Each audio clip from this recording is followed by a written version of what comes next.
Өдрийн мэнд хүргийн үзэгчтэй Монгол телевизээс бэлтгэн хүргэдэг эмэгтэйчүүдийн цаг нэвтрүүлэг маань студиэс үзэгч та бүхэнд шууд хүрэхэд бэлэн болоод байна. За бид өнөөдрийнхөө зочны хоймортой туйл судлаач Нарантуй яг урьж оролцуулаад байна. Танд өдрийн мэнд хүргэе. Баярлалаа өргөжчөнчс мэд хүргэе. За танд баярлалаа. Тэгэхээр туйл гэдэг нь Монгол бахархлын нэг тийм ээ нэг байгаа. Тэр ч утгаараа та туйл судлана гэдэг жаа. Тэгэхээр таны хувьд бол туйл судлаад хэрэг удаж ийн. Яг тантай адилхан ингээд туйл судалдаг хүмүүс ер нь манад хэрэг байдаг юм бэ? За би шинжилгээний академид 1970 онд орсон. За тэгээ нэг 75 6 оны үеэс л туйл судалж эхэлсэнтэй. Зүгээр тэр үед бол манай Загцран гэдэг хүн судалдаг байсан туйлыг мөн цолоо гэх янз бүрийн улсууд сонирхдаг байсан. Сүүлд одоо бол Кату гэж залуу байгаа. Тэгэхдээ туйл судлагч нар манайд бол их олон биш. Жишээ нь өөр Монголд бол хачин олон байдаг. Манайд зөөхөн байдаг. Зүгээр туйл судалсан эмэгтэй хөнгөөл одоо хоортой бараг л одоохондоо бол би байна. За сүүлд бас энэ улсын их сургуульд туйл судалж хүн гарсан байна лээ. Тэгээд танаас гадна нэг л хүн байна гэсэн үг үү? Бараг л тийм болчиход байна манайд. Залуу халаа ер нь нэг бэлтгэгт тэгэхээр хэрэг бэлтгэж чинь гэсэн үг үү? Ер нь туйл судлалын талаар бол тэгэл голцсон эрхтэйчүүд байдаг юм. Ер нь манайхан ч гэдэг юм. Туйл бол судалгааныхаа хамгийн хүнд төрөл аман зохиол дотроо. Тэрийг нэлийн эрч хүчтэй эрхтэйчүүд судлахаас эмэгтэй хүнд нэг зохимжтой биш гэдэг. Бид нэрийг бол за туйл судлаад яах юм дээ. Зүгээр нэг одоо зөөр цэцэн өвч юм аа, энсч юм уу юм жижиг төрлөөр хамгаалахгүй юу гэж их л зөвлөдөг байсан шүү дээ. Тэгээд одоо тийм ээ танд зөвлөж байгаа хүмүүс тэгэж одоо арай жижиг төрлийг нь судлаа гэж зөвлөд байхад яхаараа та яг туйл руу тэгэж шимтэн тийм ээ туйлыг тэгэж их судлах болсон. Туйл судлана гэдэг нь өөрөө нөгөө эрдэмтэн хүнд юугаараа илүүхтэй юуг илүү хөөгч тэр хүнийг юугаараа илүү гоё хөгжүүлж идэх юм бэ?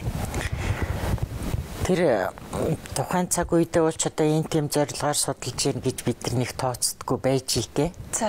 Одоо өнгөрсөн түүхээ эргээд харахаар бол их бахархалтай байдаг. Би цагта хэрэгтэй юм хийж явжээ гэж.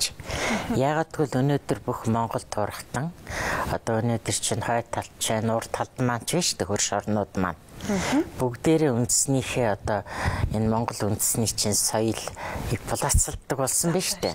Энэ манай дүүссэн тэдний дүүсээгүй дэргээд. Яг үнэ. Тэгээ өнөөдөр их марган болж байна да дуугаар одоо хоёр талын монголчууд хувааж бүртгүүлж явах шиг ЮНЕСКО тийм ээ. Тийм өрсөлдөөл. Тийм хөөмийг одоо баг хүний ихтер бүртгүүлчээ сүлд нь хөөцөлдөж явж авлаа штэ. Тэглээ. Одоо үндэсний бүх бүртгэгчэн ч гэх шиг. Тэгэхэд бол туйлын хувьд бол ийм марган ерөөсө байхгүй шууд манай хөдлөшгүй баримт.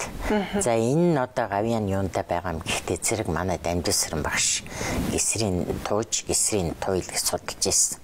Тэгэхээр миний ойлгож байгаагаар бол тэр бичгийн хэлбэр шилжээд ирэхээр дууж урчдаг.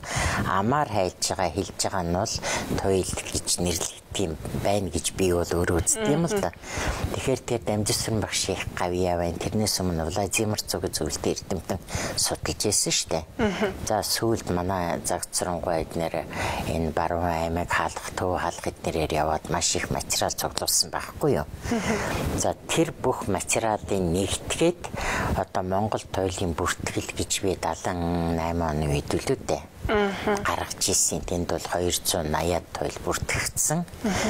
Тэгэхээр яагаад тэр бүртгэл хийх болсон гэхээр манай энэ өөр Монгол хятад талдаа туйлын судалгаа их хөгжсөн. Бид нэрийг очиход ер нь туйл судалгч 20-30-аараа байжсэн шүү дээ. Хуралд очиж байгаад 92 онд. Тэгэхдээ зэрэг энэ чинь бас туйлтай манай монголчуудын нэг хэсэг юм чинь. Тэгэхээр эднийх чинь нөгөө манахаас төрүүлээд дэлхийд юугаа цацаад ер нь туйлын төвчин ойртол байна. Монголд одоо ойрлын баатарлаг туйл гэж ярьдаг шүү дээ. Энд байна. Гэтэл манай Шинжаанд байна, манай өөр Монголд байна гэх мэтийн юмнууд их ярьж хурал илтгэл тавьдаг байсан юм л да. Тэгээд тэр үед нь би ер нь манайд ямар хөө байдгийм гээд судалж үзээд туйлаа бүртгээд ингээд үзсэн чинь манайх бол одоо ойрдод 2 том төвтэй Баян Дөрөвдийн төв гэж байна туйлаар. урд талдаа оройнхаа торгуудын төв гэж байна. Эндээ төв алах гэж байна гэд ингээ 3 том төв хуваагаад бүх туйлаа бүртгээд тэр туйлын дотроо одоо ямар хуу утга агуулга илэрхийлдэг юм бэ гэдгийг өгүүлэмжээр нь товч дурдаад ингээд нэг бүртгэл хийсэн байхгүй юу? Англиад гэсэн үг шүү. Англиад тийм. Тэгээ Монгол туйлын бүртгэл гэж гарсан юм. Тэгэхээр Монголд бол 280 туйл одоо үе дамжин хэлэхдээ ирсэн тодорхой болчихж байгаа байхгүй юу? Нэгдүгээрт. Хоёрдугаарт бол энэ туйл бүхнээсээ нэг ихийг нийтэд зориулж гаргах юмсан гэж би тэр үед их хүсдэг байлаа л да. Тэгээ одоо юунаас бол ам бичгийн хувилбарыг бол тэр 90 сан хан харанхуй гэдэг туйлын бичмэл хувилбаруудыг нэгтгээд тэгээд тийм 90 сан хан харанхуй гэсэн тохимол хэм одоо эмгэтгэлч юм уу нэг туйлыг эмгэтгэл их чаашаа тийм нэгдсэн их бэлдэж боловсролын яамны шугамар хэвлэж ийсэн. Дамжисран багш бол гисрийг бол хэвлээд байгаа штэ. За тэгээ яг хөө тэр баядаас дөрөвдөөс гэ тэр харгил цагаан өгөнч гэдэг юм уу халахардын туйл гэднийг эмгэтгэл гаргасан. Тэгээ ингээд гаргаад байсан маань өнөөдөр харин манай үндэснийхээ соёлыг ЮНЕСКОд бүртгүүлэхэд бэлэн материал одоо хангалттай баталгаа болж байгаад би бол баяртай л байдаг. Цагтаа дэмий мийдэг юм гэж боддог шүү дээ. Энэ салбар руу тийм ээ шимтэн орсны хэрэг нь гарсан байна гэдгийг илэрхийлэх гэж байна. Зүгээр туйл яагаад тэгж их сонирхолтой байдгийг бол энэ бол юуны одоо их баатарлаг дайчин тийм одоо тэмцэл ялдаг магтан дуулдаг юм штэ. Тэн чин тэгээд одоо туйлын баатар гэдэг том хүн байж гэн тэрний чин хатан гээд одоо ёсод алдыг хардаг бүх юмын зөвлөдөг цэцэн мэрэгэн ухаантай хаттын дүр асажууд нь байж штэ. Тэгээл үе дамжин одоо нутаг усныхаа төлөө тэмцдэг дандаа цаанаас нь мангас ч юм уу харийн дайсан довтолдог тэрийг ялж одоо дийлж баатарлаг авяага мантуулж байдаг. Хэрвээ дийлэхгүй бол өр хүүхдэн залгаад явдаг. Нэгдвэл ийм одоо сэтгэл зүйн их бахархууштай юм байдаг. Хоёрдугаар туйл чинь өөрөө аман зохиолын хамгийн том төрөл юм болохоор тэн дотор манай аман зохиолын янз бүрийн одоо жижиг төрлөд багтж орсон байдаг. Хамгийн наад зах нь ярихад бидэн шиг ингэж ярихгүй штэ зөөр сэцэн үгийн маягаар ярина. За тэн дотор жахаараа алж байна, ерөөлж байна, бөөгийн дом шившдэгч байна. Магтаал байна одоо гэрээ магтаал, таваа шуумалын магтаал, уул усны магтаал энэ ч одоо том санчин тэр туйл шүү дээ. Тэгээ ерөөл байна. Инхээр ерөөсөө энэ уламжилт аман зохиолынхаа бүх төрлийг багтаас их том төрөл юм байна. Тэрүүгээрээ сонирхолтой гэж хэлж байна. Таны хариултыг ингээд сонсоод сууж хаднаас ийм сэтгэл төрөө сууж илаа л да. Ингээд та хэлж ин Монгол туйл гэдэг нь Монгол бахархлын цөм юм аа, тийм ээ, гол нь юм аа гэд ингээд туйлыг бид нар ингээд судалснараа ийм их ач холбогдолтой гэж ярьж байна. Дээрээс нь өнөөдөр үндэстэн бүр за энэ бол манай үндэстнээс гарсан ийм бахархалч ёс заншлын маа гэдэг дэлхийд дахина дархлуулаад тийм ээ тамгалаад явж байгаа энэ цаг үед за бид нар ингээд туйлаа судалдаг эрдэмтэн залуу боловсон хүчин за ингээд уртлын жишээ авахад өөр Монголтой харьцуулахад харьцангуй бага гэж ярьж байна л да. Тэгвэл яагаад ийм том бахархал Монгол гэх тэр ёс заншил тэр агуу үнэт зүйлийг чинь илэрхийлж гарах тэр том бүтээлийг судалж байгаа хүмүүсийг яагаад манайх тийм бодлогоор бэлтгэхгүй байгаа юм болоо. Яагаад харин энэ улам хомстоод байгаа юм болоо гэсэн эмзэглэлч гэдэг юм ийм л төрөө сууж байна. Урд нь бол одоо манай хүрээлэнд чинь акцемч дамжисран акцемч эренчингээ хоёр хүн байлаа штэ. Хэдийн нэг нь хэл судалдаг нөгөөх нь уран зохиолын хүн байсан боловч эдрийн цаана тэр үндэсний бахархлыг судлах, үндэсний бахархлаа дэлхийд танилцуулах их том бодлого явдаг байсан. Тэр бодлогоо одоо хэл зохиолын хүрээлэнгийн тэр үйл ажиллагаанд нэвтрүүлж хоёр салбараа бараг манлайлж явсан хоёр хүн штэ. Тэгээ одоо сүүлдээ хөрөхэд тэд маань ч одоо нас өндөр болоод байхгүй болчлоо штэ. Тэднийг өнгөрснөөс хойш бодлого жоохон алдагдаад ирсэн. Тэгээ бодлого алдагтаад ирэхээр чинь юм задгаарай л тэгээ олон дээд сургуулиуд байгуулагдаад энэ тэмдгүү одоо эрдмийн зөвлөл гээл хамгаалдаг. Тэгээ энэ орчин үеийн маань хамгаалт бас их сонирн болчиход байна шүү дээ. Ихтэй бакалавр, магистр гээл тэгээл дэд доктор гээл явдаг. Тэгэхээр тэрэн дээр нь энэ талын олон тийм одоо хүчтэй тийм эрдэмтэд нь бага байгаа болохоор тэр улсуудын чинь тэгээ шатааралаад бэлдээд байдагчгүй юм байна. Тэгээд нэг сонирхол нь багасаад орхигдож байна л да. Саянаас бол энийг хөгжүүлэх гэж байгаа байлгүй дээ. Нэг туйлчдын юу болж штэ анхаарч эхэлж ин лээ нэг. За ямаа. Туйлчдын уралдаан тэмцээн юм уу да би эртөө телевизээр л харлаа. Гисэн хэрнээ танд бол тэр мэдээлэл бол ирээгүйсэн үү? Одоохондоо тэтгэвртэй гарчаад байгаа болохоор мэдээлэл ирэхгүй л байна л да. Би юугаар л харсан. Тэгэхээр анхаарч байгаа юм байна. Залуу хүмүүс ер нь хэрэг хамрагдж байгаа шиг байна тэр уралдаанд. Бидний 70-аад оны үед одоо баг залуу байсан. Одоо алдартай туйлч Чойсронгу авир мэд эдрээс бид бичлэг хийж авч яхад сонирхоод сууж исэн тэр залуучууд өнөөдөр одоо туйлчид болоод тэнд нилээ нас ахицсан айлж ин лээ. Өвэмээ болсон. Тэгэхээр ардын аман зохиолол тэгж уламжилж явдаг хуйлтай л да. Тэгж уламжлна. Тэгээ энэ цаг үетэйгээ бас тэр жахуу нөхцөлтэйгээ уялдаад бас шинжлэгдэх ч хуйлтай. Тэгээ тийм улсууд байна л да. Харин би нэг юм их гайхсан. Бидний үед туйлыг хайлна гэж ярьдаг байсан юм. За. Туйлыг хайлна. Би яг бодож байсан. Тэгэхээр хайлна гэдэг нь юу юм гэхээр хайлна гэдэг нь уйлна гэсэн үг биш л дээ. Энэ чинь хөгжимтэй явна. Баруун тал товшууртай, манай хууртай тийм ээ. Хилээд байгаа мó, аялаад байгаа мó энийг тийм синцэц гурлаг маягтай. Зүгээр сайхан цаана их нарийн байгаа шүү дээ энэ хоолойны төвшин. Давхар бусад нөгөө урлагийн төрлөө дээшээ доошоо болоод тийм. Тэгтээ зэрэг хайлна гэж ярьдаг байсан байхгүй юу? Тэгсэн эртөө телевизээр туйлчлан гинөө. Одоо ингээ үг зохиогоод байдаг бас юм шиг байна лээ. Тэгэхээр нэг нэр байвал түүнээс үеилэг үүснэ гэж ер нь байдгүй юм шүү дээ. Үүсдэг ч үг байдаг, үүсдэггүй ч үг байдаг. Тэгээ би тэр туйлчлан гэдгийг одоо ямар хүн зохиодсон бол гэж гайхаж байсан. Бас их гайхаж байсан. Тэгээ сайн хажуугаараа сар юм давхардаад идэв юм байна л да. Цааш та анхаарах хэрэгтэй. Тийм. Тэгэхээр яг бидний сайхан нөгөө өнөт Монголын сайхан өнөт өв болсон тэр одоо өнөт үүд энийг болох туйл чинь яг өөр юм бүтэн сайхан зүйлээ тэр чигээр нь авч хадгалаад бидний үе бидний дараагийн үед очихдоо баг багаар алдагдаад байгааг нэг хэлбэр нь л тэр байж юм л да тийм ээ. Тийм нөгөө тэр ч одоо гол нь судалгааны талаас л гарч байгаа алдаа юм л да. Нэг ёсондоо хэл шинжилт гарч байгаа алдаа манайх өгсөн сан. Тэгэхээр та нар хамаагүй эргэлж штэ энийг бол заасах хэрэгтэй.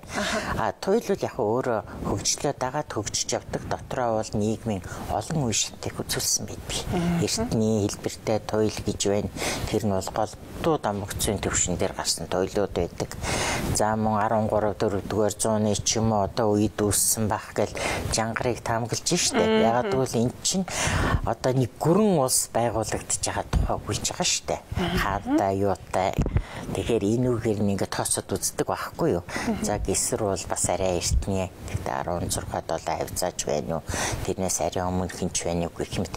Тэр доторх нийгмийн амьдралыг судалдаг байхгүй юу. Ямар нийгмийн үе, ямар ахуйд болсон монголчууд яг яаж нийгмийн үйлчлэг тулж ирсэн судалгаагаар гаргаж ирдэг байхгүй. Энэ бол тэр цаг үеийн туйл юм аа. Энээс хойш ингэж хөгжижээ гэдэр ингэж хойсжээ гэд. Тэгээ хамгийн сүүл тэр туйлууд чинь бол одоо бичгийн хэлбэр шилждэг. Одоо юу биш гисрэх гэд байна штэ. Гисэрч их олон жижиг үлгэр номог шиг юм бориад байсан штэ. Нэгтгэхэд нэг бундаг яруу наригч нэгтгэж шүлгэлээ бичсэн. Тэгээ гисрийн туужаараа бориад алдартай болсон байхгүй. Тэгтээ уламжлууд нь бий л дээ. За халимгийн жангар гэ байж гэн. Манай хан харанхуу гэд байж гэн. Бичиг рүү шилжээд ирэхээрээ боловсрдгийн. Бичгийн хэлэнд орж штэ. Өөрөө ирэхгүй боловсрно штэ. Тэгээд ирэхээр л дэлхий одоо бүх монголчууд өөрөнд бичгээр дамжичдаг байхгүй юу. Яг амаараа бол одоо нэг одоогоор жалуудаа хэлбэртэй ихэд хаашимтай улс ястан үндэстнийхээ хэлбэртэй тэрүүхэн хавьдаа хэлдэг. Тийм учраас одоо Баян дөрүүдэд хэлж байгаа туйлууд энэ урийнхаа торгуудад байхгүй шүү дээ. Урийнхаа торгууд нь тэндээ байхгүй. Энэ хоёр хэлж байгаа нь төв алгатай байхгүй гэд маш их ялгаатай. Тэгэхээр энэ бол манай уламжлалт соёлын их том өв соёл доо юм. За тэгэхээр та бүхэн ярилцлага төр завсарлуулъя. За та бүхэн ярилцлагын дундор манай сэтгүүлч маань нийт үзэгчдээс зориулаад сонирхолтой мэдээллийг бэлтгэсэн байгаа. Нэрийн хуудас анх хэрхэн яаж үүссэн тухай. Тэгэхээр мөн л та бүдэртэй адилхан ерөнхийдөө түүх баг зэрэг түүх өгүүлэгч юм тийм ээ. Тэгэхээр тэрхүү мэдээллийг хамтдаа хүлээн авч үзээд эргээд хоёлаа студидтэй үзэгчтэйгээ хамт уулзъя. Эмэгтэйчүүдийн цаг нэвтрүүлэг нь богино хэмжээний мэдээллийг үзэгчдэд хүргэдэг. Энэ удаад өнөөгийн ажил хэрэгч хүмүүсийн гол хэрэглээ болох нэрийн хуудасны талаарх танин мэдэхгүй мэдээллийг хүргэе. 1786 онд Герман улсад анх хэвлэмэл нэрийн хуудас гарсан байна. Энэ үеэс нэрийн хуудас соёлын нэгэн хэсэг болж тодорхой дэг журамтай эд болон хувирчээ. Эрт үед язгууртнууд нэрийн хуудастай болохдоо Франц, Англи зэрэг орны ихс дээдсийн ёс горомоос үлгэр дуурайлал авч хийдэг байсан нь аажмаар нэрийн хуудас тухайн эзнийхээ нийгэмд эзлэх байр суурийг илэрхийлдэг болсон байна.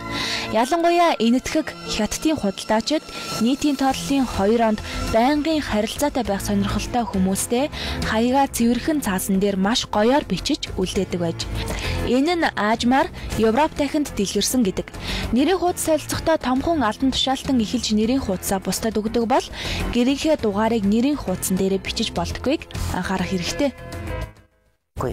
За, нэрийн хуудастай холбоотой мэдээллийг манай сэтгүүлч маань нийт үзэгчдэд хүргэсэн байна. Бэлтгээд хүргэлээ. Тэгэхээр би танаас нэг ийм асуултыг асуумаар байна л да. Туйл нь ардын аман зохиолын маш том хэлбэр төлөөлөл гэж байгаа тийм ээ. Тэгэхээр яг одоогоор манад яг энэ туйлаар дагнаж бүтээл төрөж явах хүмүүс хэр байна? Та түрүүн уралдаанд бол яг миний үеийнхэн оролцож байсан гэд хэлж байна. Яг залуу үеийнхэн гэвэл ер нь хэр бэлтгэж байгаа юм шиг байна. Үгүй яг байна. Засад байгаа юм шиг байна лээ. Тэгэхээр тэр чинь бол юу л да? Тойлыг чи өөрөө зохиогод хэлчихгүй шүү дээ. Энэ чинь маш сайн судал. Яг гэвэл тэр ховдынхан нийлэн харагдаж байна лээ. Тэнд бол алдар тойлч авир мэднөө саяхан болтол байсан. Авир мэдгүй хажууд тойлын сонсч байсан залуучууд харагдаж байна лээ. Чойсронгой байсан. Энэ чинь бүр жилтгэрийн үеэс уламжилсан. Тэгээд сонсоод тэрийн тогтоогоод тэгэл нэг өөрөө авьяас туус чинь цааш наваа явдаг байхгүй юу? Баяжуулаад явдаг. Тэрнээс би туйл зохионо гэж бол ер нь суудаггүй юм. Ихтэй сонин үзэгдэл байна. За. Манай ардын орон зохиолч галсангой жангарын туйдыг бол зохиосон доо. За. Жангар гэд гарсан шүү дээ. Тэгээ тэрүүгээрээ хөрхөж Монгол жангарт нөгөө жангарч халимгт гол нь нэрээрээ бол данстай л да алдартай халимгийн жангар гэдэг. Тэгээ Монгол жангар бий болох гэсэн юм шиг байгаа. Тэгээд өөрийнх нь аав хэлжсэн гэдэг тэгэл нэг юу яасан юм аа нэгтгэхэд нэг жангар гэсэн эмгэгтэл гаргасан шүү. Тэр бол одоо жинхэнэ зохиодог болох гэдэг байгаа юм шиг байгаа. За бидний хувьд бол нөгөө шинжлэх ухааных болохоор тэр олон бичмлүүдийг нэгтгэж нэг гол их гаргах ч юм уу. Тиймэрхүү нийтэд одоо олон ийм 5-10 юм байдаг гэд одоо чамд уншуулвал хэцүү үстэй. Тэгэхээр эн чинь нэг ийм юм байдаг юм шүү гэсэн үднээс нэгтгэж хийх. Бидний зорилго өөр юм л да. Зохиолчдын их бидний хийх бол зорилго өөр. Энэ тойл юунд хэрэгтэй байдаг вэ гэхээр манай орчин үеийн уран зохиолын хөгжилд, яруу найргийн хөгжилд маш том өр гүйцэтгэдэг. Би энэ дээр нэг жишээ хэлж болж байна. За. Та нар сайн мэднэ. Их зохиолт дашторжин, ноцогдоржин учиртай 3 толгой гэдэг зохиолч нь одоо бидний үзэж байгаа учиртай 3 толгойгоос өөр штэ. Тэр чинь бол одоо трагеди. Тэр гурав чинь одоо гуруула юнтнаас маашчин тэмцэд сүлдээ үхээд төгсдөг үстэй. Одоо ийм эмгэнэлтэй юм байхгүй юу? Тэгэхээр энийг одоо дайны үед дахиж одоо боловсруулсан дамжсарангуй ноцогдоржин бичсэн учиртай 3 толгойг тэр үе нь бол дайны үеэс шүү дээ 40 хэд. Тэгэхээр ингээд бүх хүнд одоо дайн болоод зоригтой, бие балдартай ийм дайчин байх байтал тэр үед эмгэнэлтэй одоо юм үзүүлээд дэвэл ямар байх вэ? Нийгмийн сэтгэл зүйд яаж нөлөөлөх вэ? Нийгмийн сэтгэл зүйг одоо нөлөөлөхийн тулд учиртай 3-ыг одоо их дайчин баатар хэлбэртэй болгож л дээ. За энд юу ашигласан гэхээр Монгол туйлын уламжлал ашиглагдаж байгаа. Тийм учраас тэр туйлынхаа уламжлалаар ийм одоо баатарлаг ялалтыг үзүүлсэн ийм юу учиртай 3 боллоо штэ.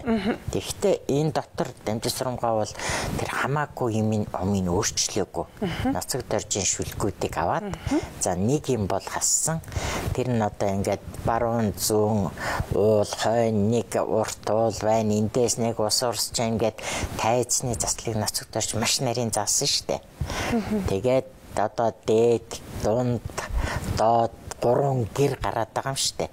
Эний цаана юу байгаад байгаа юм гэхээр тэр үеийн нийгэм улс төрийн амьдрал харагдаад байгаа байхгүй юу? Баруун зүүн гэдэг нөгөө баруун зүүн тэнгээдээсэн 2 зүйлчин байж ах жишээний тэр хойд уртуул энд нэг булаг урсж яах гэхээр зөвлөлт холбоотос энэ дулаауд тэндээс үзэл суртал ийм булаг урсж яах юм уу?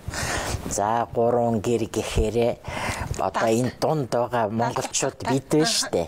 Монгол энэ талд нь доод гэргээд өөр Монгол дээд талд нь дээд гэргээд одоо буряд байж штэ. Ийм учраас хорлмаа чин доод гэртээ очидоо гэд дуулаад идэх штэ.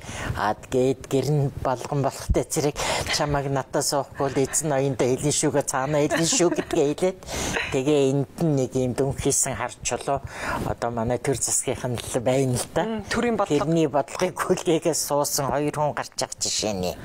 Ингээд энэ одоо ер нь бид бол одоо ялагдлаа ер нь одоо цааш амьдрах хэрэггүй болоо гэсэн маягаар нацаг дорж их бонигтай төгссөн байхгүй юу. Өөрийнх нь үзэл бодол бол тийм л өөрийнх нь бэлдээгүй л байна л да. Тэгэхээр Дамжисран багш энэ одоо нийгэм улс төрийн амьдрал үзүүлээд байгаа тэр тайзны заслыг нь бол авчихсан. Зөвхөн баруун зүүн 2 уул гээд хойд 1 уул гэдэг хэсгээс нь автсан. Ердөө л энүүхий хэсгийг тэгээ баруун зүүнээ их тод гаргаал нэгэн зүүн тийш ардуулаад нэг нь ногоор харагдах бол нэгээд ингээ 2 уулаа баруун зүүнийхээ тэр юг гараа барьж нэгдэж байгаа хэсгээс аваа явуулсан байхгүй юу. Тэгээд ялалтын юугаар хийсэн гэхээр энэ 2 хүн одоо хичнээн ингэж салд сарнаж ард түмэн гэж юм байдгиймаа гэд нөгөө ард түмэн гэдэг том дүр дундуур нь оруулаад ирэхгүй. Тэгээ хамгийн сүүлд найр наадам хийгээд дуулаад байгаа биз. Нацаг дорж тэр нь байхгүй зөвхөн өөрснийхөө улс төрийн тэмцлийн хүрээнд бичсэн байхгүй. Тэгээ ингэж шинжлээд л одоо баатарлагын туйлын уламжил дээр хөрсийг эргүүлчихэж байгаа юм. Гэхдээ одоогийн учиртай 3 толгой гарч ирж байгаа жишээ. Тэгэхээр тэр нийгэм жанр бас эргээд юу хинийх бол нацаг дорж их бол дуулал жүжиг гэж явж ирсэн. Нацаг дорчин тэр үедээ ийм одоо юун дээр тим дуулна гэд бүр одоо юун дээрээ заацсан байгаа шүү дээ. Хингуах бол Дамжисрангуах бол тэрний чин дараа хэдхэн жилийн дараа гарахтаа дуурийн цомнол маягтайгаар гарч ирсэн. Тэгээ агуулгын хувьд бол эргээд жижигхэн тэр шигтгэнүүдийг өөрчилсөн хэрнээ. Тэг яг хэвээрээ зөвхөн үзэл бодлын юуг нь өөрчилж авахгүй юу? Ялагдсан биш ялж байгаагаар. Тэгээд тэр чин төрөл ангийнхаа хувьд бол дуулал жүжиг биш дуурийн цомнол болоод том бүтээл болсон. Тэгээд одоо Дамжисран хөгжмийн зохиолч тэгээд дээрэн Смирнов тусалсан байгаа үз. Тэгээд бүр орчин үеийн дуурийн одоо их үндэс болж гарч ирсэн. Одоо тэгээд Дөрөн театр маань учиртай 3-ыг бол 60 эддэг жилдээ тоглож байна. Хуучин бол энийг ерөөсөө хуучны жүжигчд бол учиртай 3-ыг тайзнаас авч болохгүй гэдэг байсан. Тэгээд дандаа учиртай 3-аар эхэлж ин 2000 удаа тоглосон шүү дээ. Харин сүүлийн үед болчиход байгаа юм. Уг нь одоо яг явж явах хэвээр цаг үеийн. Энэ чинь яагаад тэрийг тавиад байгаа юм гэхээр зүгээр нэг юунд наслмаа 2 гэдэг нэг доролцсон 2 залуугийн тухай өгүүлээд байгаа биш. Хайр дурлал өгүүлээд байгаа биш. Цаана Монголын нийгэм улс төрийн маш том амьдрал тэрний дотор байгаа одоо тэр зүүнтэн баруунтан хуваагдсан одоогор бол нөгөө арчис арчлаагүй гэдэг шиг тэрний нэгдлийг хангах ямар үеийн юм бэ? Хангаж чадахгүй л яах вэ гэдгийг л үзүүлээд байгаа тийм одоо даалд утгатай гэх юм уу да. За танд баярлалаа. Тэгэхээр та бүхэн ярилцах цаг өндөрлөж байна.